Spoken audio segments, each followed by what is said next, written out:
Hello students, this is class 8 English 2, second chapter, The Old Man and the Sea. This story is written by Ernest Hemingway. So before starting the story, we should know something about Ernest Hemingway. For this, turn your page to page number 27, where his biography or little introduction is given. Ernest Hemingway, 1899 to 1961, was an American novelist, short story writer, and journalist. His economical and elementary style had a strong influence on 20th century fiction, while his life of adventure and his public image influenced later generations. Hemingway produced most of his works between the mid-1920s and the mid-1950s and won Nobel Prize in Literature in 1954. Many of his works are considered classics of American literature. So children, it is important to remember that Ernest Hemingway was an influencing writer who has written many short stories, novels, and he has won Nobel Prize in Literature in 1954. And we are very lucky to read one of his very famous story, that is The Old Man and the Sea. Before starting this chapter, we should read all the word meanings given in page number 28 so that we can understand the chapter clearly. First word is apprentice, which is a noun and meaning a person who is learning a trade from a skilled employer, having agreed to work for a fixed period at low wages. Forbidden, adjective, meaning not allowed or banned. Next word, venture, which is a verb, meaning undertake a risky or daring journey or course of action. Skiff, a noun, a light rowing boat, typically for one person. Marlin is a noun, large edible fish of warm seas, which is a highly prized game fish. Experienced, it's an adjective, having gained knowledge or skill in a particular field over time. Harpoon is a noun, a barbed spear-like weapon attached to a long rope and thrown by hand or fired from a gun, used for catching whales and other large sea creatures. You can see I have made a little picture of it so that you can understand what is harpoon.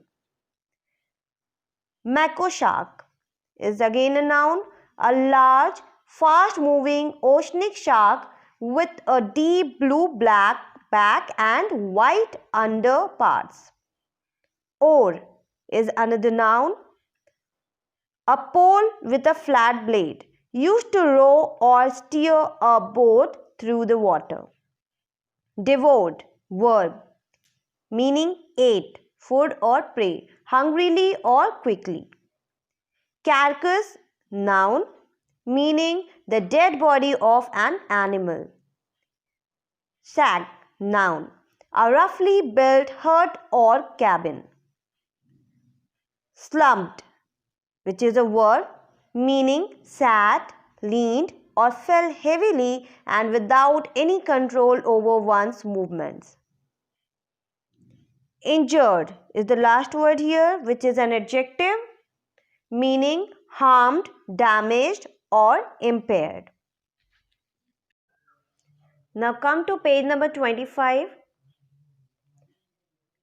The Old Man and the Sea tells the story of a battle between an aging, experienced fisherman, Santiago, and a large merlin. The story opens with Santiago having gone 84 days without catching a fish. So, we are going to read one story which is related to one old man whose name is Santiago. He is a fisherman, and the story is his battle with a large merlin.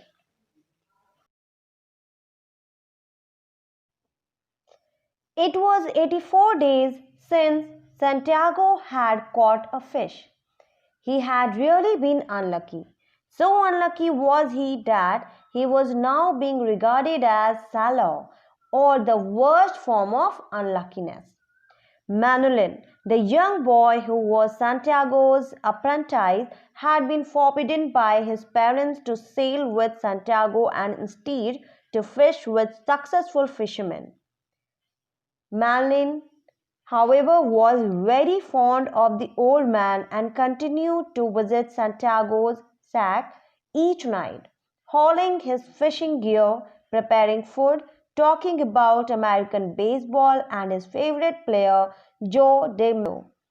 Santiago felt confident that his unlucky streak was near its end and told Manolin that on the following day he will venture far out into the Gulf Stream, north of Cuba in the Strait of Florida to fish.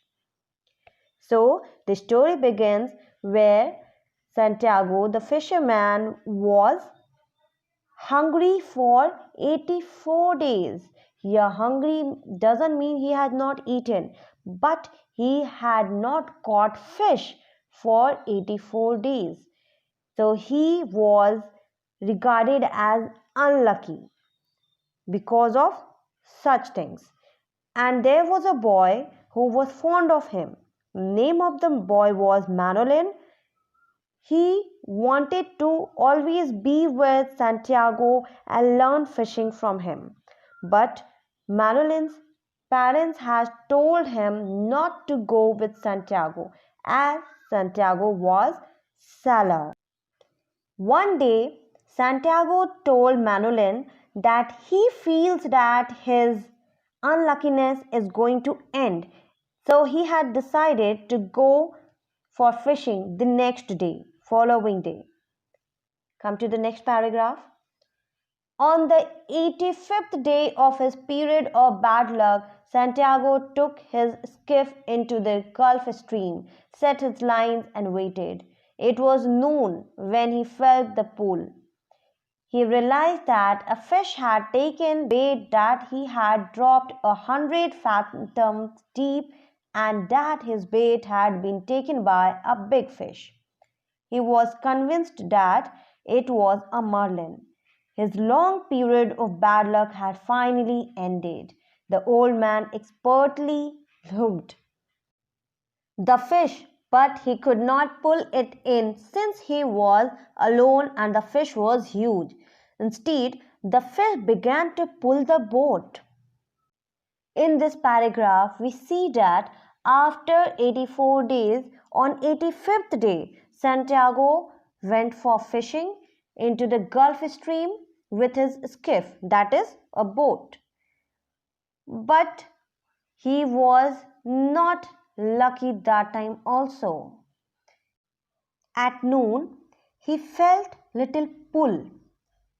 He realized that the fish deep inside the sea had taken his bait and he was lucky to have a big fish this time and he was sure of a marlin.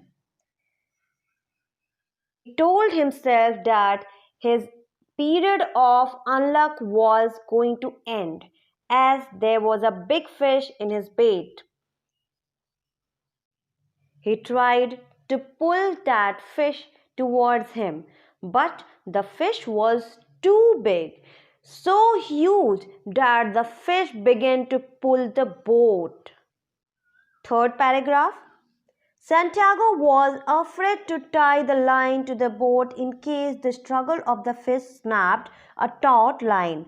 The old man tolerated the strain of the line with his shoulders, back, and hands. The merlin pulled at the line, sometimes so hard that Santiago thought that it would pull him into the sea. The line cut into his shoulder and palms. The struggle between the fish and the old man went on for 2 days and nights. The merlin pulled the boat along with it throughout the day and night till finally, tired out, it began to swim with the current. For all this time, Santiago continued to bear the pain of the line cutting into his shoulder every time the fish made a bit of freedom. The strong and experienced fisherman that he was, Santiago appreciated the struggle of his adversary in spite of his own suffering. He felt that the fish was his brother in pain and struggle. So, this paragraph shows how the battle between Santiago and fish takes place. When Santiago was about to pull the fish, he felt that the fish was pulling him towards itself. He felt little afraid, but what he did, he started pulling the fish with the rope that he was tied, the bait. Then the struggle starts. The fish was so strong that it was pulling him towards the sea. But Santiago did not stop. He was carrying that line which was cutting his shoulder, his palm, his back each and every time that fish was moving. This strong battle between the fish and Santiago continued for 2 days and nights. Nobody was ready to be defeated. Both were trying hard, and Santiago, after getting so much pain, he did not see that he was in pain, but he appreciated the advisory. Advisory means his enemy who was in against of him, that is the fish. He said that the fish was so strong, and the fish was like his own brother, because fish and Santiago both were struggling hard for their purpose, and both were in pain. Santiago's purpose was to get fish so that he can eat, he can earn by selling that fish in market. On the other hand, fish, the merlin was suffering from fear to be killed by this. So the fish was trying hard to be freed from Santiago's hand. Come to the next line, the next paragraph. On the third day, the fish gave up the struggle and began to circle the skiff. Santiago, completely worn out and almost delirious, used all his remaining strength to pull the merlin onto the boat's side and stab it with a harpoon. He then strapped the merlin to the side of his skiff and headed home, thinking about the high price the fish would bring him at the market and how many people he would feed. On the third day, the fish gave up the struggle between Marlin and Santiago, and it started to circle the skiff of Santiago. On the other hand, Santiago was completely worn out, means he was about to faint. In such a condition he was. He was tired of pulling that huge fish for completely 2 days. And now he was about to win. This fish had gave up the struggle. It means that Santiago was about to win. Santiago, with his remaining strength, he pulled the merlin into his boat's side. He stabbed it with a harpoon. Means he just tied the rope with the harpoon. then headed towards his home. He was thinking that the fish was so big. He has finally caught the fish, and he started thinking that how high price he will get after selling the fish in the market, and how many people would be fed by this. So he was not only thinking about his earning, yes, obviously he had not caught fish for totally 84 days. So he was thinking about his earning high price, and as well as other people who can be fed by this marlin, as the marlin was too big. Next paragraph. As he sailed with the dead marlin, it left a trail of blood which attracted the sharks. As they attacked, Santiago killed a great mako shark that was the first to come. Unfortunately, he lost his harpoon and a long length of rope in his attempt and was left completely vulnerable to the attacks of the sharks. He made a new weapon by strapping his knife to the end of an oar to help him ward off the neckline of sharks. He managed to kill 5 sharks and also drive away some, but the sharks kept coming as they had smelt blood, and by nightfall the sharks had almost devoured the marlin's entire carcass, leaving a skeleton consisting of its backbone, tail, and its head. Santiago was now devastated. He felt that now he was entirely unlucky and defeated. There are a few words we should know meaning of them. Vulnerable means weak or in danger. Another word was devastated. Devastated means totally unhappy or depressed. So we see that in this paragraph, when Santiago was taking Merlin, dead Merlin, with him, sailing towards his home, one shark came. That shark was Mako shark, and Santiago killed that shark. But that shark was not alone. After it, many more sharks came towards him. Here starts Santiago's another struggle with sharks who had already smelt blood of Merlin, and they were not going to leave it for Santiago. Unfortunately, while struggling with Mako shark, Santiago lost his weapon, so he had no other way left. He had one knife with him. He tied his knife with the oar and used this as a weapon to save himself from all those sharks. After some time, what he saw that the whole marlin was eaten by sharks, because each and every time he killed sharks, another one came. At the end, when he saw that only the carcass of marlin was left with skeleton of its backbone, tail, and its head, he was completely devastated. Means he lost his hope. He was very much depressed after it. He felt that he was actually very unlucky person and he was defeated by the story does not end here, but I'm going to end this video. We'll continue the chapter in the next video.